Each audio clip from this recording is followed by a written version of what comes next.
Cristiano Ronaldo's last tournament, his last chance, his last World Cup for Cristiano Ronaldo. Cristiano Ronaldo এটি শেষ বিশ্বকাপ হতে যাচ্ছে। 41 বছর বয়সী ক্রিস্টিয়ানো রোনালদোর এটি শেষ, এটি সকলেই বলে দিতে পারবে। সকলেই ভেবেছিল 22-এ শেষ, কিন্তু তা হয়নি। 26-এ হয়তো শেষ হয়ে যাবে, বিশ্বাস সকলেই জানে এটা হয়ে যাচ্ছে। রোনালদো কি পারবে এই পর্তুগাল টিমকে নিয়ে বিশ্বকাপ জয় করতে?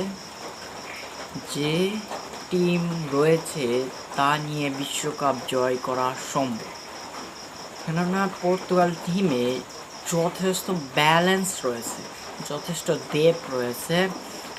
তাই আমরা বলতে পারি এই টিম নিয়ে বিশ্বকাপ জেতা সম্ভব। বিশ্বকাপ জেতা একটা অন্যরকম বিষয়, কিন্তু আমরা বলতে পারি যে এটা সম্ভব। ক্রিস্টিয়ানো রোনালদোর যে টিম রয়েছে এটা নিয়ে সম্ভব।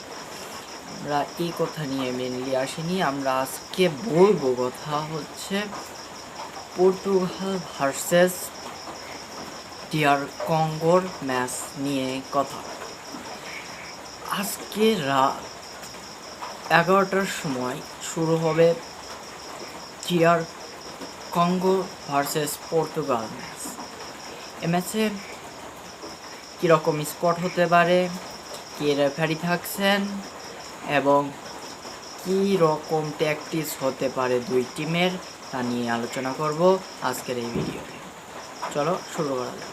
প্রথমে যদি আমরা পর্তুগালের টিমকে নিয়ে দেখতে যাই, পর্তুগাল টিমে গোলকিপিং হিসেবে থাকছে দিয়েগো কস্টা। এটি সকলেই ধারণা করা যেতে পারে যে সহজেই যে এটি হবে সেখানে তাদের টিম। তারপরে যদি আমরা দেখতে যাই পর্তুগাল টিমের দুই ফুলব্যাক যখন ডিআর কঙ্গো যখন জুনিয়র টিম, তারা সবসময় ডিপে খেলবে, নিচে নেমে খেলবে, বসে থাকবে, তারা অ্যাটাক কম করবে, এটা স্বাভাবিক বিষয়। তার জন্য আমাদের অ্যাটাকিং ফুলব্যাক দরকার, যাতে দুই সাইডে দিয়ে ঢুকে আর উইঙ্গার দুটা যাতে ভিতরে ঢুকতে পারে, তাহলে অ্যাটাক আরও মজবুত হবে। তাই আমার মনে হয় ক্যান্সেলো এবং নুনো মেন্ডিস খেলবে। তারপর দুইজন সেন্টার ব্যাক দেখতে যাই, সেন্টার ব্যাকে দুইজনই বল প্লেয়িং ফুটবলার হয়তো বা নামাবে আমার মতে, কেননা ডিআর কঙ্গো অনেকটাই নিচে নেমে ডিপ খেলার চেষ্টা করবে, ডিফেন্সিভ খেলার চেষ্টা করবে। সেখানে আমরা যদি দেখি তাহলে বল প্লেয়িং ডিফেন্ডার হইলে আমাদের সুবিধা হবে। তাই যদি আমরা রুবেন দিয়াস এবং ইনাসিওকে খেলাই তাহলে পারফেক্ট। এদের কম্বিনেশন আমরা দেখেছি অনেক ম্যাচেই, ভালোই হয়, কিন্তু ইনাসিওর বর্তমান ফর্ম একটু খারাপ, দেখা যাক কী হয়। তারপরে মিডফিল্ডে চলে যায়, মিডফিল্ডে সেই তিনজনই সেরা মিডফিল্ড, জন নাভাস, ভিতিনহা এবং ব্রুনো ফার্নান্দেজ, এই তিনজনেরই মিডফিল্ড হওয়ার কথা। তারপর যদি আমরা ফ্রন্ট লাইনে দেখতে যাই, আমার মনে হচ্ছে যখন ক্যান্সেলোকে খেলানো হচ্ছে তাহলে ক্যান্সেলো উপরে উঠবে। তার মানে প্রপার উইঙ্গার না খেলিয়ে আমরা যদি থিয়াগো সিলভা, বার্নার্ডো সিলভাকে খেলাই তাহলে তিনি ভিতর দিকে ঢুকলে আমাদের অ্যাটাক লাইন আরেকটু শক্ত হবে। ক্যান্সেলো উইং দিয়ে খেলবে, তাহলে ডি বক্সে প্লেয়ার বেশি হলো, আমাদের এটা সুবিধা দেবে ডিআর কঙ্গোর সাথে। তাই আমি বার্নার্ডো সিলভাকে খেলাচ্ছি, এবং স্ট্রাইকারে তো বলাই যায় রোনালদো।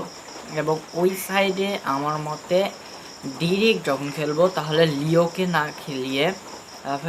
না খেলিয়ে আমার মতে পেদ্রো নেটোকে খেলান আমার মতে উচিত। পেদ্রো নেটো খুব ভালো প্লেয়ার, লাস্ট ম্যাচে তিনি গোল করেছেন, এটি খুব ভালো কম্বিনেশন হবে। এবং পর্তুগালের ম্যাচে রেফারি হিসেবে থাকছে কাতারের রেফারি এই টিম যদি ভালো করতে চায় তাহলে অনেকটাই কষ্ট করতে হবে। বিশ্বকাপ জিততে চাইলে এগুলি ছোট ছোট ম্যাচ থেকেই শুরু করতে হবে জেতার ধারা। প্রথম ম্যাচ থেকেই কনসিস্টেন্টলি ভালো করে যেতে হবে, তাহলেই সম্ভব। যদি আমরা এই গ্রুপে ফার্স্ট হতে পারি তাহলে অনেক অ্যাডভান্টেজ পাওয়া যাবে। যদি ভুলে বালে সেকেন্ড হয়ে যায় তাহলে আমাদের পথ লাইন অনেক কঠিন হয়ে যাবে। তাই আমাদের উচিত ভালো করে খেলে সকল ম্যাচই জেতার চেষ্টা করা উচিত। সকল ম্যাচ ঠিকভাবে খেললে অবশ্যই আমরা পারবো। যে সুন্দর টিম রয়েছে অবশ্যই পারবো। দেখা যাক কি হয়। ম্যাচ আজ রাতে 11টার সময় সকলেই দেখবেন। এরপর কোন ম্যাচ নিয়ে রিভিউ করব সকলেই কমেন্টে জানাতে পারেন।